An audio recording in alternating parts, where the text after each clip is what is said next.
안녕하세요. 네, 너무 오랜만에 인사드립니다. 일단 9월 15일에 셋째가 나왔습니다. 네, 벌써 셋째입니다. 성도님들 기도해 주셔서 아이랑 자매랑 다 건강하게 잘 있고, 다른 두 아이들도 잘 있습니다. 네. 요한복음 1장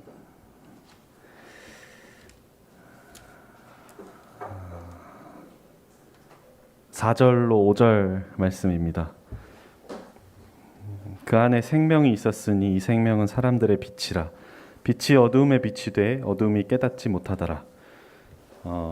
제 셋째 아이를 놓고 자매랑 저랑 기도하면서 하나님께서 주신 말씀입니다. 그래서 아이의 이름을 하나님의 빛, 밝게 비추는 빛이라는 뜻에서 짓고 싶은데 한자를 좀 고민을 하고 있습니다. 네, 그래서 이름 정해지면 꼭 말씀드리겠습니다. 아마 빛날 연자를 써서 하연이란 이름을 할 것 같긴 한데, 할아버지가 추천을 해주셨어요.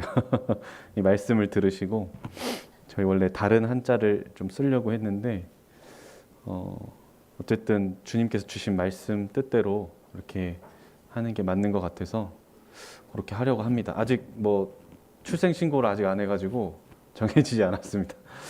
제가 그 출산 휴가를 받아서 그 추석 연휴 동안에는 이제 당직을 섰고 지금 출산 휴가 중에 있는데, 하성이가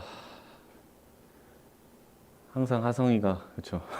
하성이가 이제 토요일 밤부터 아파가지고 그 일요일부터 일월화 오늘 수요일이니까요.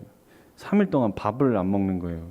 이렇게 입맛도 떨어지 목 감기가 오니까 목 아프고 입맛 떨어지고. 근데 이제 엄마가 이제 옆에 없으니까 더 막 아빠한테 막 달라붙고 밥을 안 먹고 칭얼대고 계속 이제 안아달라 그러고 막 그러니까 너무 힘들더라고요. 너무 힘들어서 막 어떻게 해야 되나, 뭐 감당을 할 수 있겠나, 뭐 이런 생각이 막 들던 때에 어제 이제 막 하성이 안고 막 이제 부르짖었거든요.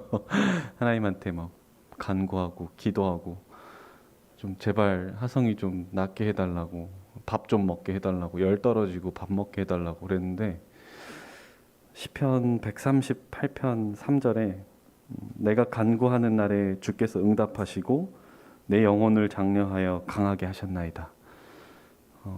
바로 말씀 탁 받고 열이 떨어졌어요. 그리고 이제 오늘 아침에 막 열꽃이 이제 피더라고요.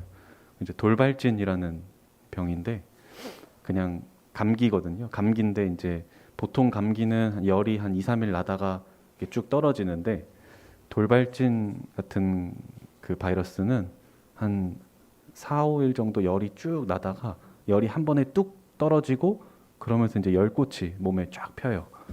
그래서 이제 열꽃이 피면은 열이 떨어지고 아기가 컨디션이 나아지는구나라고 이제 생각을 하면 되는데, 이제 성악과에 자주 있는 병입니다. 근데 이제 하성이가 열꽃이 탁 피더니 오늘 점심 때 막 새우 볶음밥을 막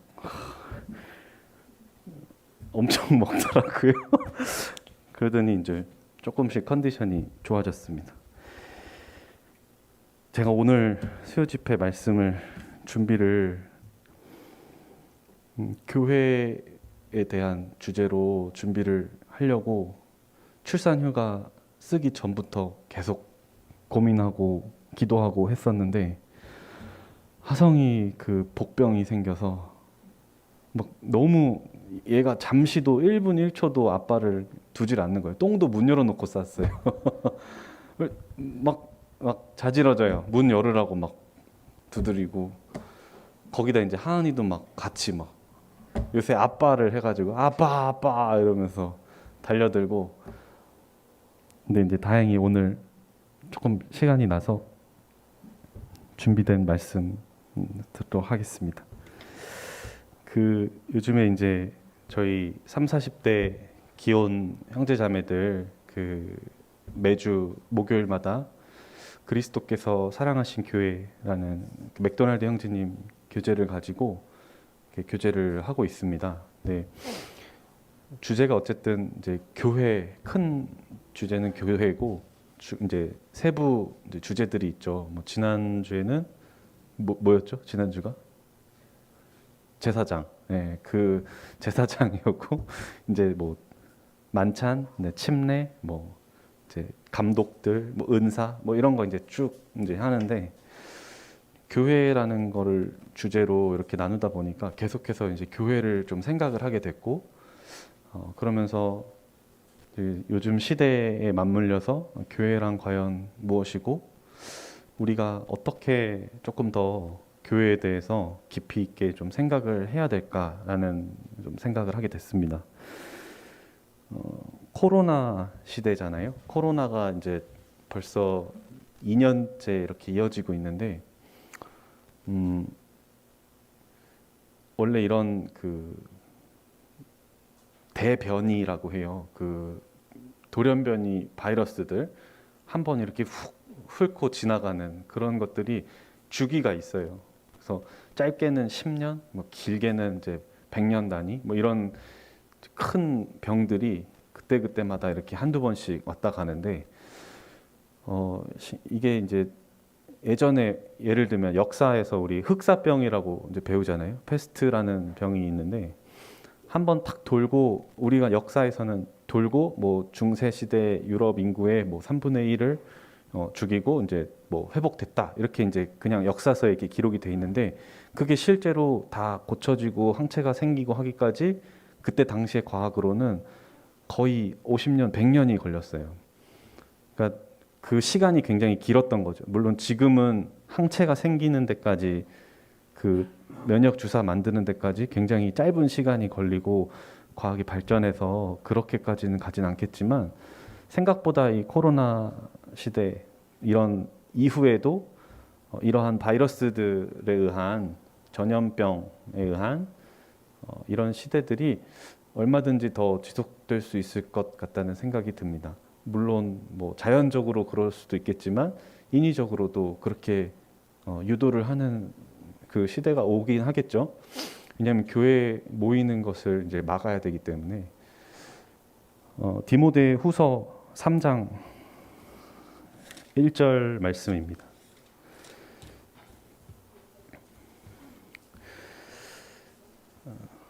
너는 이것을 알라. 말세에 고통하는 때가 이르러 사람들이 자기를 사랑하며 돈을 사랑하며 자랑하며 교만하며 비방하며 부모를 거역하며 감사하지 아니하며 거룩하지 아니하며 무정하며 원통함을 풀지 아니하며 모함하며 절제하지 못하며 사나우며 선한 것을 좋아하지 아니하며 배신하며 조급하며 자만하며 쾌락을 사랑하기를 하나님 사랑하는 것보다 더하며 경건의 모양은 있으나 경건의 능력은 부인하니 이 같은 자들에게서 내가 돌아서라.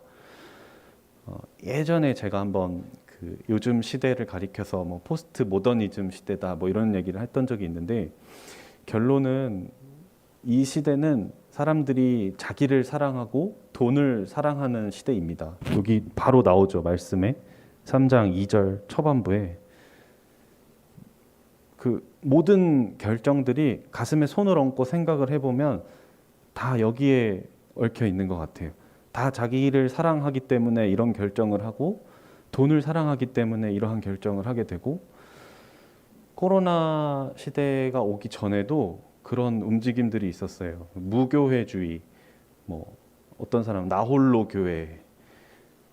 이제 최근에 이제 코로나 시대 비대면 예배 되면서 뭐 사이버 교회.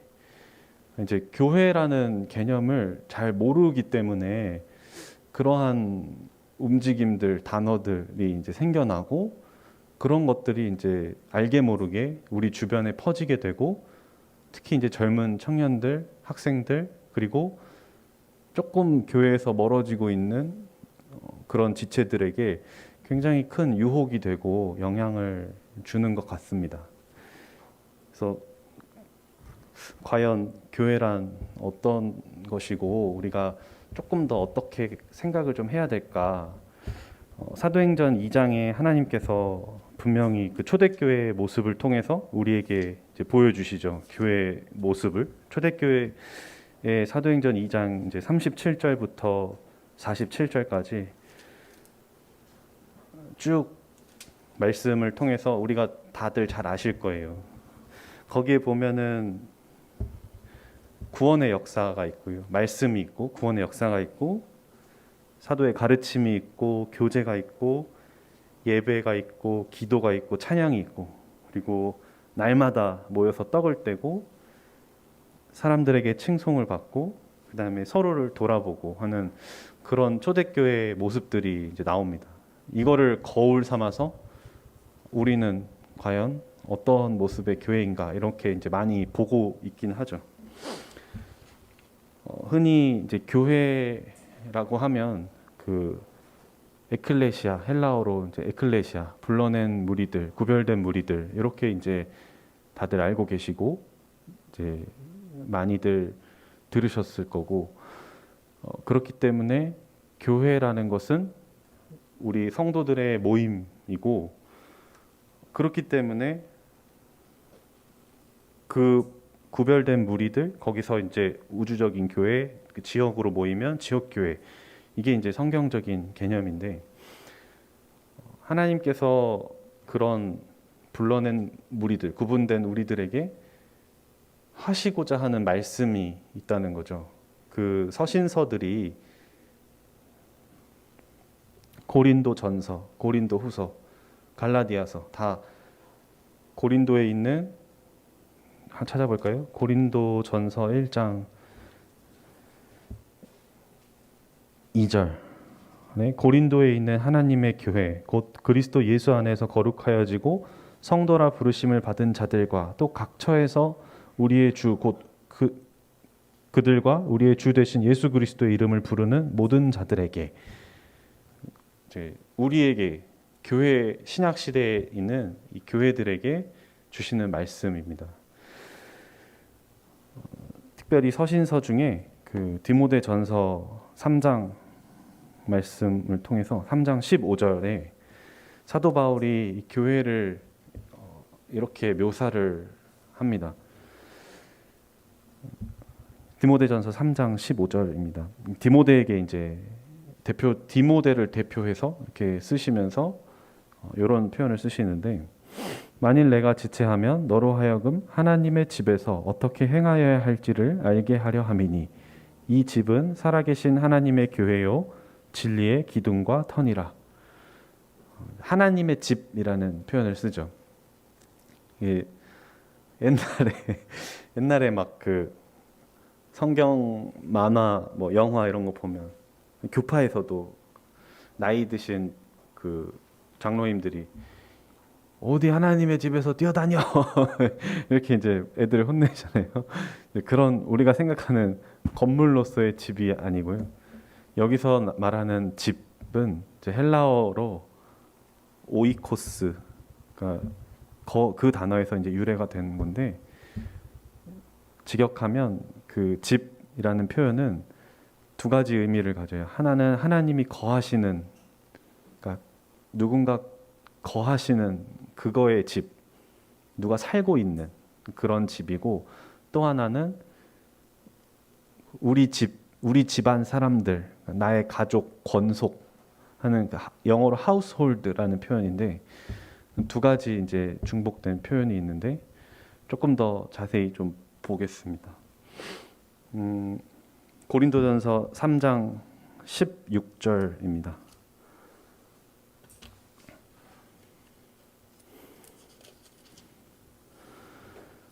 고린도전서 3장 16절 17절 말씀입니다. 너희는 너희가 하나님의 성전인 것과 하나님의 성령이 너희 안에 계시는 것을 알지 못하느냐.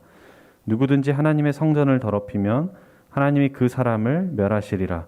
하나님의 성전은 거룩하니 너희도 그러하니라. 여기서 이제 하나님이 거하신다는 표현에 하나님 성전이 나오죠.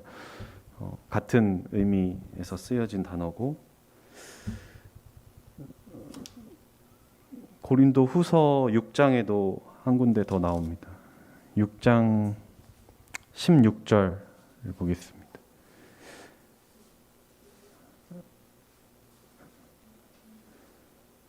고린도후서 6장 16절입니다. 하나님의 성전과 우상이 어찌 일치가 되리요? 우리는 살아계신 하나님의 성전이라. 이와 같이 하나님께서 이르시되 내가 그들 가운데 거하며 두루 행하여 나는 그들의 하나님이 되고 그들은 나의 백성이 되리라. 하나님 거하시는 뜻의 이제 하나님의 집이라는 뜻이고, 또 하나는 이제 디모데전서 아까 그 3장 말씀에 그 감독과 집사의 자격에 대한 이제 말씀들이 나오는데, 거기에 보면 이런 표현이 나와요. 자기 집을 잘 다스려 자녀들로 모든 공손함으로 복종하게 하는 자라야 할지며, 사람이 자기 집을 다스릴 줄 알지 못하면 어찌 하나님의 교회를 돌아보리요. 여기서 나타내는 그 자기 집이라는 게 자기 가족, 자기 자녀들, 가족이라는 뜻이죠. 그래서 그 사도 바울이 디모데전서 3장 15절에 이 교회를 표현할 때 하나님의 집이라는 표현을 이제 씁니다. 그리고 나서 그거를 서식하는 이제 단어들이 나오죠. 첫 번째는 살아계신 하나님입니다. 그 교회를 우리가 생각을 할 때 항상 먼저 생각을 해야 되는 것은 하나님 살아계시다라는 사실입니다. 그러니까 하나님이 죽어 있는 신이라면 교회는 그냥 사람들이 모여 있는 다른 종교와 다를 게 없죠.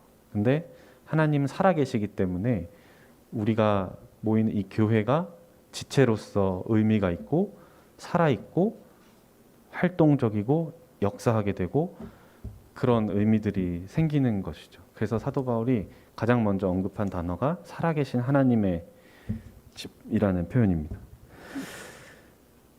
살아계신 하나님의 교회요. 그리고 사도행전 20장을 볼까요? 사도행전 20장이 28절 말씀입니다.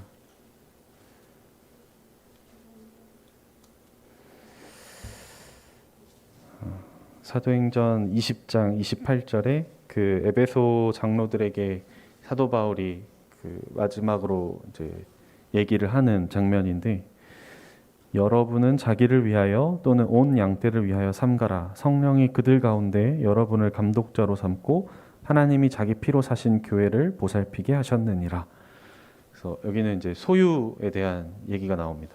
하나님이 자기 피로 사신 교회. 그래서 살아계신 하나님의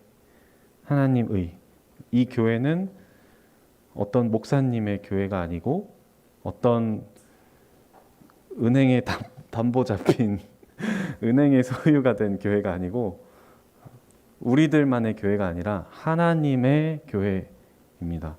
그래서 교회의 머리는 항상 주님이시고 그 교회를 하나님께서 피를 주고 사신 거예요. 교회를 불러낸 무리들이라고 본다면 우리 각자의 소유자는 이제 주님이 되신 거죠.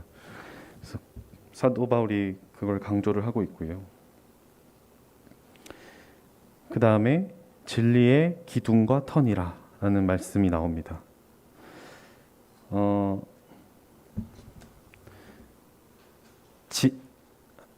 마태복음 보시겠습니다.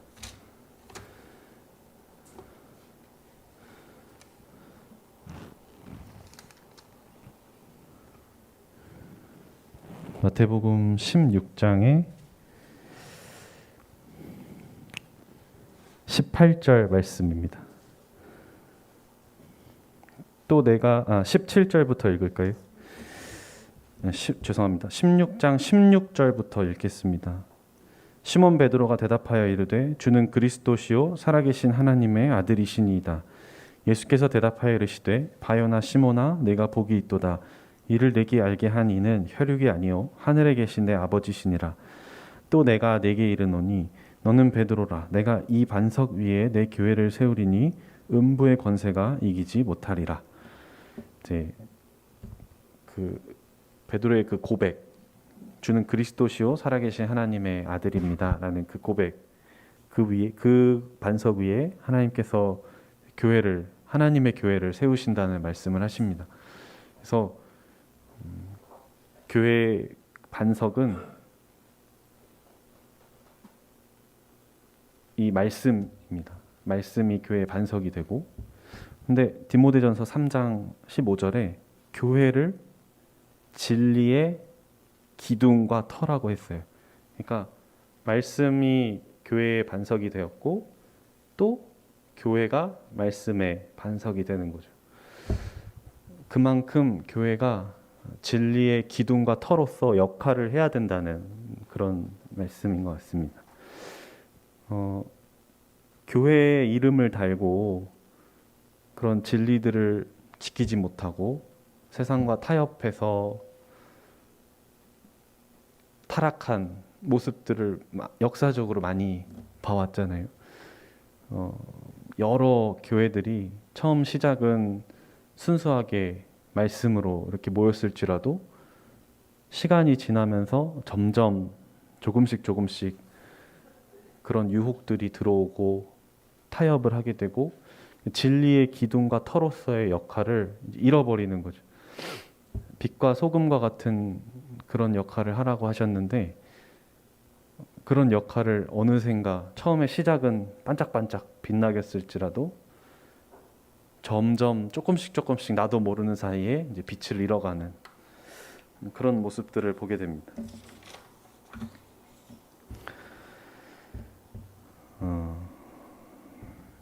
디모데 후서 2장 말씀입니다.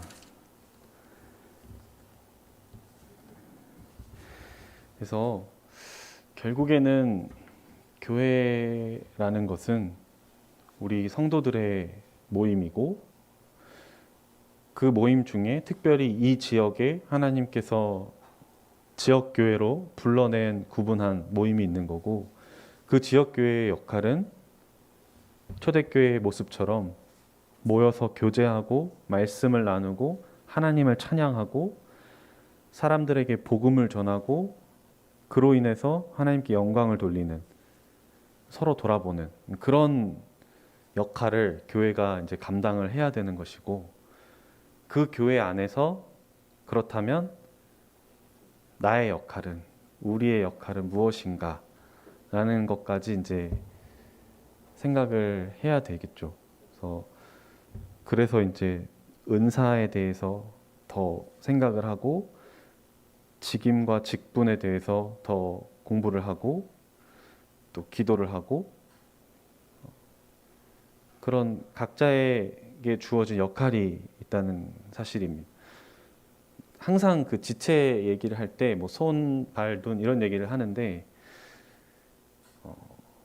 그 몸을 공부를 하다 보면 더 그 말씀들이 와닿는 것 같아요. 손이 하는 역할이 많죠. 손이 뭔가를 이제 하게 될 때 가장 먼저 나가게 되고 내 마음대로 뭔가 이렇게 좀 할 수 있게 되고 근데 발도 손처럼 이렇게 생겼다면 우리가 좀 하는 게 굉장히 불편할 것 같아요. 사는 것도 불편해지고 눈이 역할을 참 잘하는데 귀가 없으면 눈 자체로는 방향 감각을 다 잡을 수가 없어요. 그래서 귀가 눈보다 어떻게 보면 중심을 잡는 데 더 중요한 역할을 합니다. 뭐 그렇다고 반대로 눈이 없고 귀만 있으면 볼 수가 없으니까 잘 모르죠. 뭐가 뭔지. 역할이 다 각자의 역할이 다 다르고 어떤 사람은 드러난 역할이 있고 눈에 보이지 않지만 몸에 굉장히 중요한 역할들이 있죠. 그 성경에서도 보이지 않는 지체가 더 중요하니라 이런 말씀 하시잖아요. 그래서 우리는 교회에 대해서 생각을 할 때 그렇다면 하나님께서 나를 부르신 목적이 무엇이고 내가 이 지체로서의 어떤 역할을 감당을 해야 될까까지 이제 생각을 해야 되는 것입니다. 분명히 하나님께서 성령을 주실 때 각자에게 맞는 은사를, 달란트를 다 주셨어요. 어떤 은사를 어떻게 받았는지는 이제 그 받은 것을 가지고 내가 어떻게 해 나가느냐에 따라서 달라집니다. 달란트의 비유를 보시면 알 수 있죠. 오늘 그거를 다 얘기하는 건 아니고 디모데후서 2장 20절, 21절 말씀 이제 마지막으로 교제하고 마치도록 하겠습니다. 큰 집에는 금그릇과 은그릇뿐 아니라 나무그릇과 질그릇도 있어 귀하게 쓰는 것도 있고 천하게 쓰는 것도 있나니 그러므로 누구든지 이런 것에서 자기를 깨끗하게 하면 귀히 쓰는 그릇이 되어 거룩하고 주인의 쓰심에 합당하며 모든 선한 일에 준비함이 되리라. 금그릇이 좋아 보이죠. 금그릇은 이제 손님들 앞에 딱 자랑처럼 내놓기도 하고 아주 귀하고 좋은 것을 담아서 장식처럼 이제 쓰기도 합니다. 근데 나무 그릇이 금그릇을 되게 부러워하는 거예요. 왜 나는 저렇게 반짝거리지 못할까? 근데 주인의 입장에서 보면 금그릇은 그냥 우리 일반적으로 김치찌개 먹고 밥 먹는데 잘 안 써요. 나무 그릇, 은그릇, 금그릇이 있으면 집에서 그냥 혼자 편하게 밥 먹을 때는 나무 그릇을 쓰겠죠. 그리고 나무 그릇은 나무 그릇만의 용도가 있고. 그래서 중요한 거는 주인이 쓰려고 할 때 이 그릇이 상태가 어떠냐이지 어떤 그릇이냐 중요한 것 같지가 않습니다. 금이냐 은이냐 뭐 질그릇이냐 나무 그릇이냐 이게 중요한 게 아니라 깨끗해서 쓰려고 할 때 준비가 되어 있느냐, 내가 어떤 드러난 아주 특출한 은사를 가지고 있느냐가 아니라 하나님께서 나를 사용하길 원하실 때 내가 하나님께 사용되어질 준비가 되어 있느냐, 그거를 하나님께서 보시고 우리에게 원하시는 것 같습니다. 그래서 디모데 그 후서의 이 2장 마지막에 있는 이 말씀이 저에게 굉장히 크게 이제 다가왔던 것 같습니다. 그래서 교회라는 말씀을 이제 준비를 하면서 너무 광범위하고 어디서 얼만큼 어떻게까지 하나님께서 나누길 원하실까 이렇게 묵상을 하다가 마지막에 하나님께서 주신 말씀이 이 말씀이었어요. 그래서 교회를 우리가 요즘에 막 혼돈된 개념들이 많고 그런 흔들릴 만한 유혹들이 많은데 하나님께서 우리를 부르신 그 부르심에 합당한 목적이 있고 또 거기에 쓰임 받을 수 있는 그런 지체가 되기를 이렇게 원합니다. 이상 말씀을 마치도록 하겠습니다.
안녕하세요.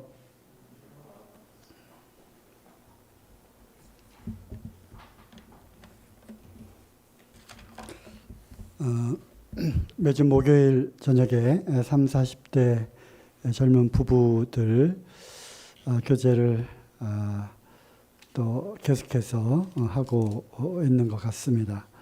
물론 저는 그 시간에 교제를 할 수 있도록 저하고 자매는 애들 둘을 봐주고 놀아주고 있지만 실제로 구체적으로 어떤 내용으로 어떻게 교제를 하고 있는지는 거의 잘 모르고 있습니다. 다만 요즘에 아까 조영 형제 얘기한 대로 주님께서 사랑하시는 교회라고 하는 맥도날드 형제님의 그 책을 통해서 다시 한번 교회에 대한 그런 어떤 개념과 가치관과 또 대를 이어서 그 다음 세대인 그 교회의 기둥으로 든든하게 세워질 이 젊은 부부 가정들을 또 주님께서 이게 참 건전한 교회관 또 올바른 성경 말씀에 입각한 교회에서의 여러 가지 실행과 또 여러 가지 실천적인 부분까지 이렇게 좀 같이 교제를 하면서 우리의 믿음의 선배들이 남겨놓은 그런 좋은 이런 영적인 유산들을 계속 이어나가고 또 에베소 디모데전서인가요? 거기 나와 있는 말씀대로 그 다음 세대들에게도 또 다른 사람들에게도 가르칠 수 있는 그러한 분량까지 이렇게 좀 세워지면 좋겠다고 생각을 했습니다. 30, 40대 때가 어떻게 보면 제일 바쁘고 제일 힘든 그러한 시간들입니다. 이제 주님이 주신 그 직장과 일터에서 이제 자리를 잡아서 점점 이제 승진을 하고 또 약진을 하고 또 중간 어떤 보스로서의 어떤 그런 역할을 감당하면서 중진의 그러한 대열로 들어가는 신입이 아니라 그래서 굉장히 그 바쁜 그러한 사회생활을 해야 될 뿐더러 또 가정에서는 이제 자녀들을 또 키우고 양육하고 정말로 힘든 그러한 시간들을 보내고 있죠. 뭐 저도 옆에서 조금씩 거들고 있습니다만 이 육아 문제가 정말 보통 큰 문제가 아니라고 하는 것을 이제 몸소 경험을 하고 있습니다. 사실 저 30, 40대 때는 즉 아이들이 태어나서 자라고 어느 정도 자랄 때까지는 뭐 사실은 부모님들이 이렇게 키워 주셨잖아요. 저는 늘 이제 밖에서만 활동을 했었고 그래서 이제 실질적인 것들은 잘 몰랐는데 옆에서 이렇게 지켜보니까 정말로 육아가 손이 많이 가고 정말 힘들구나 하는 생각을 또 이렇게 하게 됩니다. 또 그뿐만 아니라 교회에서 여러 가지 이제 섬기는 그런 부분에서도 이제 실질적으로 여러 가지 행동으로 또 교회를 섬기는 그런 부분에서 또 많은 일들을 감당하는 세대이기도 합니다. 그래서 제일 힘들고 어려운 그런 시기에 또 이렇게 주님의 말씀을 또 묵상하고 또 연구하고 기도하고 그래서 정말 눈코 뜰 새 없이 바쁜 세대가 30, 40대가 아닌가 생각을 합니다. 저도 뭐 그랬고요. 30대는 사실 20대 젊은 그 청년의 그러한 생각과 마음이 남아 있어요. 그래서 30대 때는 뭐 까짓것 하면서 이렇게 도전하기도 하고 또 몸과 체력이 따라갑니다. 그래서 뭐 밤을 새도 그 다음에 뭐 잠깐 또 몇 시간 자면 또 재충전이 되고 정말 왕성하게 활동할 수 있는 그런 시기이고요. 하지만 이제 40대로 넘어가면서 이제 한풀 꺾이죠. 한풀 꺾이는 그러한 이제 사건들이 이제 발생을 합니다. 이제 몸이 한번 이제 꺾이는 그런 일이 이제 일어나게 되고 그렇지만 40대 때는 또 맡은 그 책임과 역할이 더 과중해집니다. 저도 40세 때 한번 cap 꺾이는 그런 몸에 큰 변화가 있었고요. 제 스스로 그것을 느끼겠더라고요. 그래서 딱 꺾였구나 하는 것을 이제 느꼈고요. 그리고 뭐 학교 일이라든가 교회 일이라든가 너무나도 일이 많고 바쁘고 힘들다 보니까 이러다 죽을 수 있겠구나라고 하는 그래서 뭐 밤을 새는 것도 뭐 밤새우기도 뭐 일쑤였고 그럼에도 불구하고 또 교회에서 또 해야 되는 일들이 있고 그랬던 시기였다고 생각을 합니다. 우리 양육반 교제를 할 때 참 명절만 되면 항상 바쁜 그런 이제 가정이 있잖아요. 이번에는 또 너무 또 힘들고 정말 이렇게 힘든 경험은 또 처음 했다고 하면서 아직도 그 후유증이 이제 가시지 않았지만 이러다 죽는구나라는 생각을 이렇게 했다고 하는데 뭐 공감을 하는 부분이 있습니다. 어찌됐든 정말 그 힘들고 바쁘고 어려운 그런 30, 40대 특히 이제 교회를 또 배우고 또 교회를 섬기는 이런 30, 40대 우리 젊은 부부들이 든든하게 세워져서 이 잠실교회가 계속해서 부흥하고 발전하기를 바라는 마음이 있습니다. 또 이제 염려되는 그런 부분으로 또 교제가 되는 또 그런 소식이 또 들려오기도 합니다. 큰 문제는 아니고요. 교회의 어떤 실천적인 그러한 부분들, 또 교회에서 적용해 나가는 어떤 방법적인 그런 면에서 또 여러 가지 다른 견해들이 있을 수가 있습니다. 또 젊기 때문에 또 지금까지는 해보지 않았지만 또 이렇게 바꿔보고 싶은 그러한 생각도 있고요. 또 성경에는 없지만 그렇게 하는 것이 좋겠다라고 해서 정해서 해오고 있었던 그런 전통적인 그러한 것들도 왜 꼭 반드시 그렇게 해야만 하는가, 또 다른 방법도 있지 않을까라고 하는 그러한 다양한 교제들도 있을 것이라 생각하고 또 있는 것이 또 바람직하다고 생각을 합니다.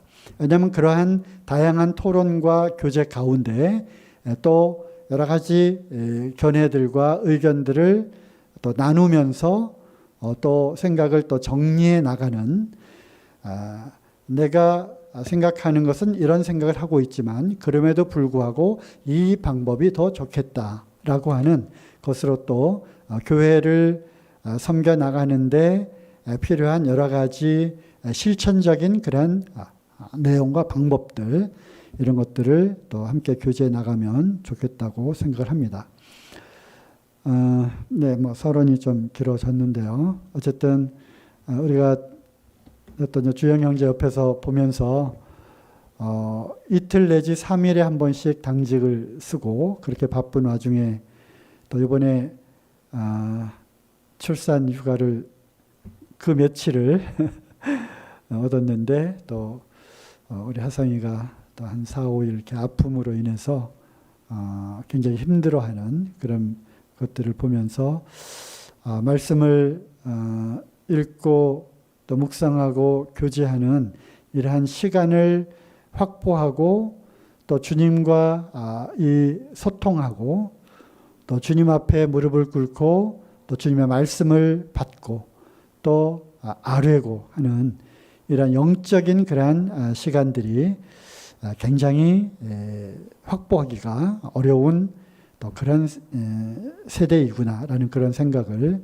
또 하게 되면서, 그럼에도 불구하고 또 우리가 연대기 성경 읽기를 통해서 또 하루도 빠짐없이 신약의 한 부분, 구약의 또 여러 부분들을 매일매일 읽고 또 카페에 또 묵상한 글들을 올리고 하는 그런 우리 또 형제님들을 보게 될 때 참 감사가 되고요. 또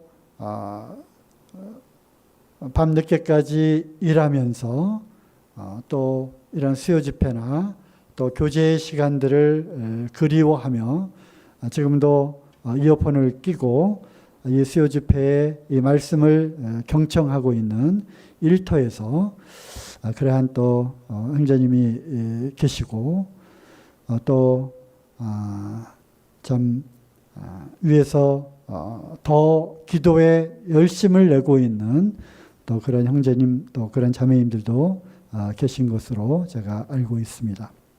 어쨌든 어려운 때에 또 주님을 섬기는 이러한 열정과 이러한 시간들이 헛되지 않도록, 또 그런 것이 나중에 영적인 큰 그러한 자산이 된다고 하는 것입니다.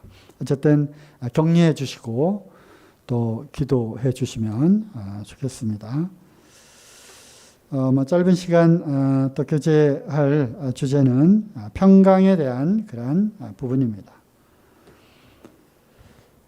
평강 또 평안은 어디로부터 오는가? 우리는 우리의 마음이 참 요동칠 때가 너무나도 많이 있습니다. 외부의 그런 환경의 변화로부터 또는 어떤 사고와 사건이 갑자기 발생이 되었을 때 또는 슬픈 일을 만났을 때 또는 아주 난감하고 난처한 그런 상황을 맞이하게 되었을 때 때로는 고난과 또 핍박과 환난이 있을 때도 마찬가지죠. 또는 우리가 이런 일들을 만나게 될 때 불안하고 또 초조하고 또 염려와 근심이 생기고요. 또 두려움이 생기고 때로는 어떤 공포와 또 죽음까지 생각할 수밖에 없는 그러한 여러 가지 상황들을 맞이하게 될 때 우리는 이 마음이 정말로 요동을 치게 됩니다. 이럴 때 우리에게 필요한 것은 바로 물론 주님이시죠. 그리고 주님의 그 어떠한 부분이 필요한가? 그것은 바로 성경의 평강의 왕, 두 군데의 평강의 왕이라고 표현된 부분이 두 군데가 있습니다. 바로 우리 주님을 가리키는 것이죠. 또 주님은 이러한 평강을 다스리고 또 평강의 주인이시자 또 평강을 주시는 그런 분이십니다. 왜냐하면 평강이라고 하는, 평안이라고 하는 그 개념과 그것의 근원이 주님으로부터 나온 것이기 때문입니다. 자, 평강의 왕은 히브리서 7장 2절로 한번 보겠습니다.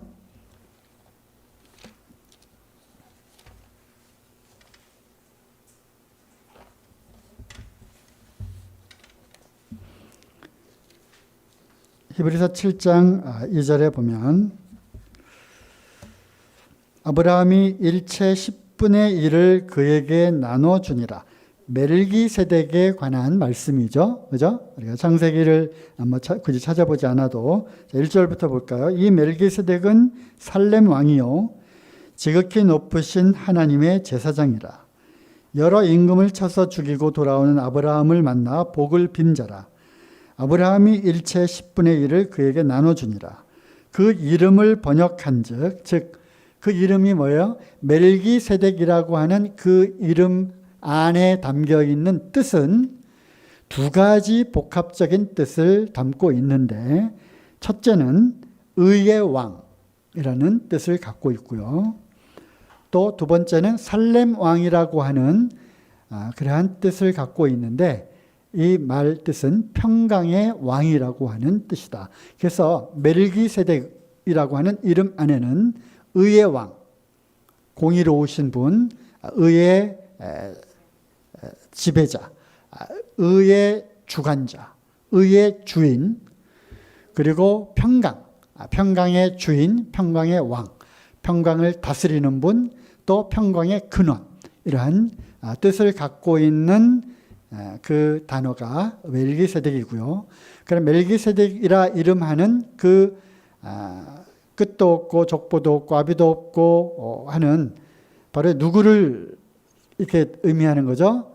바로 장차 오실 그 메시아 예수 그리스도, 즉 대제사장이신 예수 그리스도에 대한 그러한 그림자였던 것이죠. 그리고 또 한 군데 나오는데요. 이사야서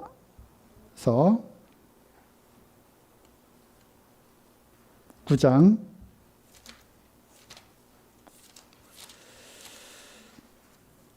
네, 이것도 이제 잘 아시는 말씀입니다. 이사야서 9장 6절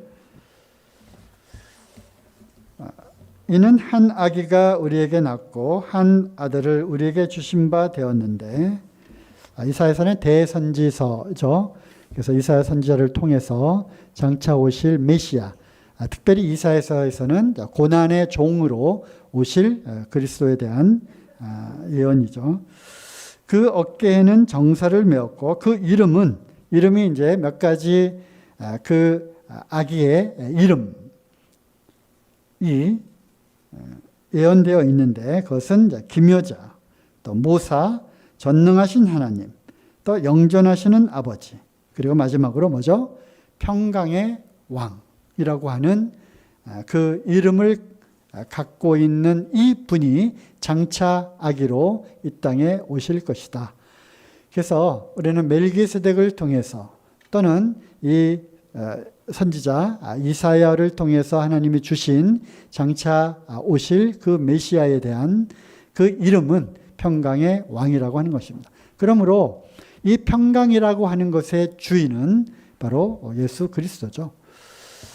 그래서 우리 주님께서는 누구보다도 이 평강에 대해서 많이 말씀을 하셨어요.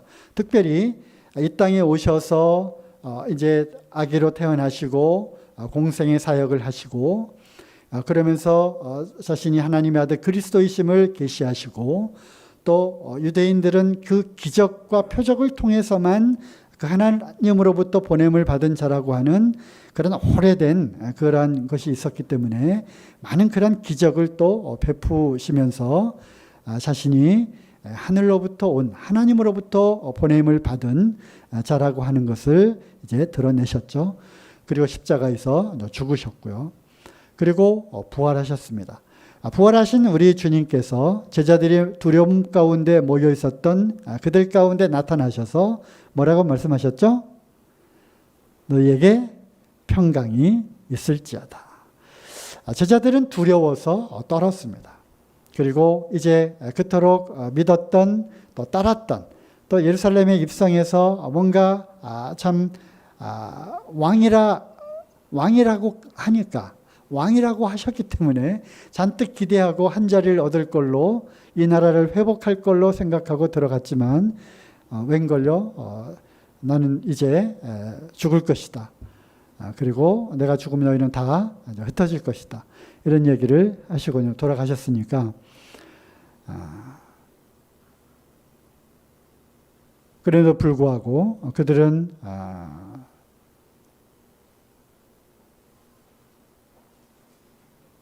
그들에게는 이제 그러한 커다란 두려움이 있었습니다.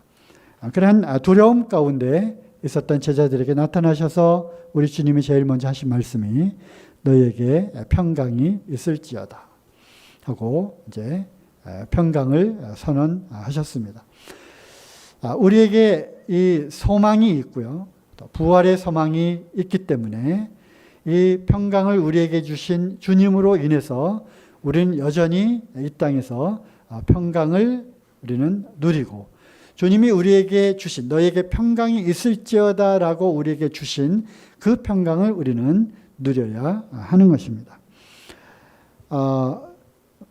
그 주일학교 찬양 가운데 이런 것이 있죠. 우리 애기들한테도 이 찬양을 계속 불러주고 있는데요. 예수님이 말씀하시니 물이 변하여 포도주 됐네. 예수님이 말씀하시니 물이 변하여 포도주 됐네. 2절은 뭐죠? 예수님이 말씀하시니 바디메오가 눈을 떴다네. 예수님 이렇게 하는 게 있어요. 3절 예수님이 말씀하시니 죽은 나사로가 살아났다네. 그거예요. 제가 주일학교 교사 했었습니다.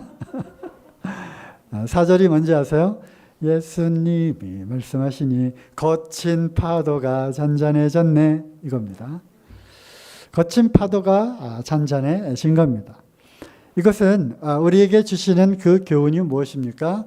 우리 주님은 그래서 이제 그 제자들이 우리가 그 갈릴리 호숫가에서 풍랑이 일어서 죽게 되었는데 그들이 막 부르짖었잖아요. 그럼에도 불구하고 예수님은 거기서 그냥 주무시고 계셨잖아요. 그죠? 그래서 이제 깨웠더니 이 믿음이 적은 자들아 하면서 바다야 잔잔하라. 그 말씀 구절을 정확하게 우리가 한번 찾아보겠습니다. 마가복음 4장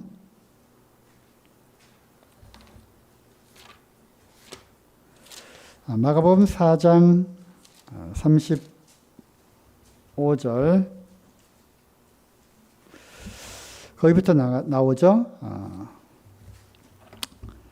그날 저물 때 제자들에게 이르시되 우리가 저편으로 건너가지 하시니 저희가 무리를 떠나 예수를 배에 계신 그대로 모시고 가매 다른 배들도 함께 있더라. 큰 광풍이 일어나며 물결이 부딪혀 배에 들어와 배에 가득하게 되었더라. 예수께서는 고물에서 베개를 베시고 주무시더니 제자들이 깨우며 가로되 선생님이여 우리의 죽게 된 것을 돌아보지 아니하시나이까 하니 예수께서 깨어 바람을 꾸짖으시며 바다더러 이르시되 두 마디 말씀을 외쳤죠. 잠잠하라 고요하라 하시니 바람이 그치고 아주 잔잔하여지더라. 이에 제자들에게 이르시되 어찌하여 이렇게 무서워하느냐 너희가 어찌 믿음이 없느냐 하시니 그렇습니다.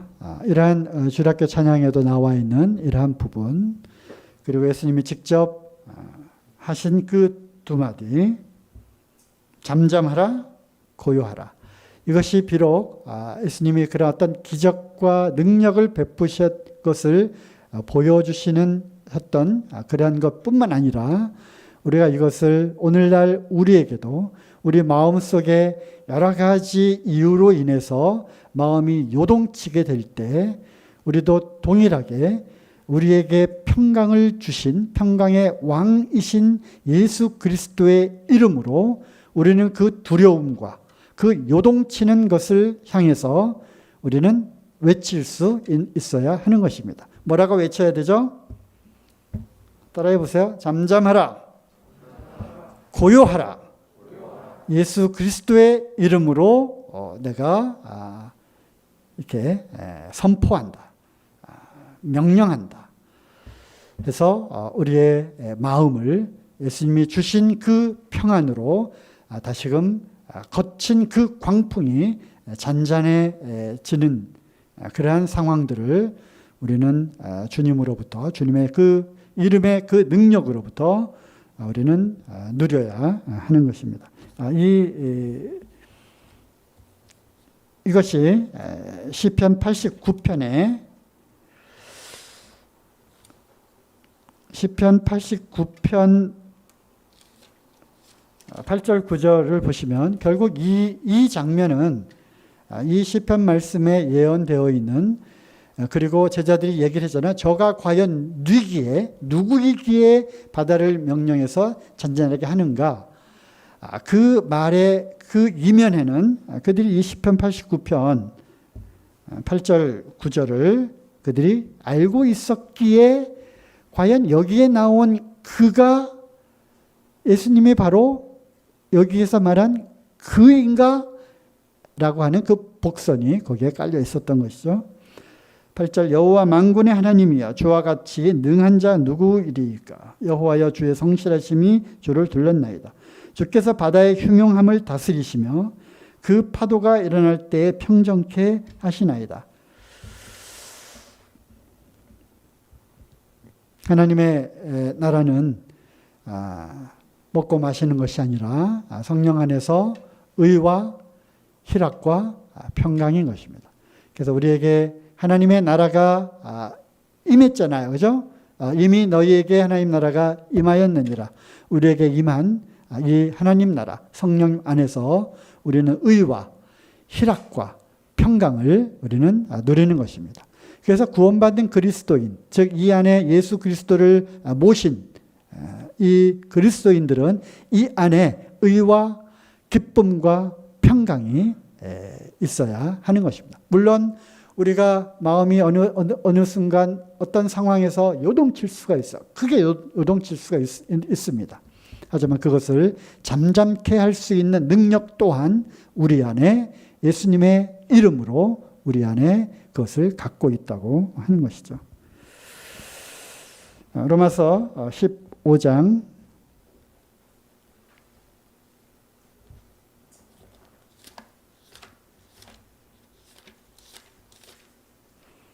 로마서 15장 13절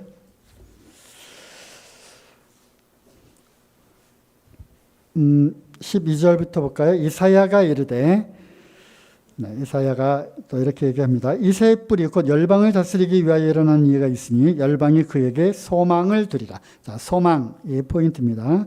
소망의 하나님이 모든 기쁨과 평강을 믿음 안에서 너희에게 충만케 하사 성령의 능력으로 소망이 넘치게 하시기를 원하노라. 그래서 우리가 또 평강을 유지할 수 있는 이유 중에 하나는 바로 우리의 소망이 있기 때문에 그래요. 부활하신 예수 그리스도를 통하여 이제 우리에게는 소망이 생겼고요. 그 소망의 하나님을 생각하게 될 때 우리는 그렇구나. 이 소망의 하나님이 우리로 하여금 이 세상에서 인내하며 또 인내 가운데 그러니까 소망을 인내하며 기다리도록 그렇게 하시면서 우리에게 기쁨과 평강으로 땅을 살기를 원하셨던 것입니다. 네, 또 정리를 해야 되니까 또 마음이 급해지는 거요. 평강과 함께 오는 것은 평강이 우리의 마음에 임하면 이제 두려움과 고난과 염려와 근심과 또 공포와 때로는 죽음과 이런 것들이 닥치게 되었을 때 우리가 우리 주님의 능력으로 또 우리에게 주신 그 소망의 인내로 인하여 우리가 평강을 회복하게 될 때 함께 겸하여 오는 것은 바로 기쁨과 감사가 겸하여 온다고 생각을 해보았습니다. 모든 평강 가운데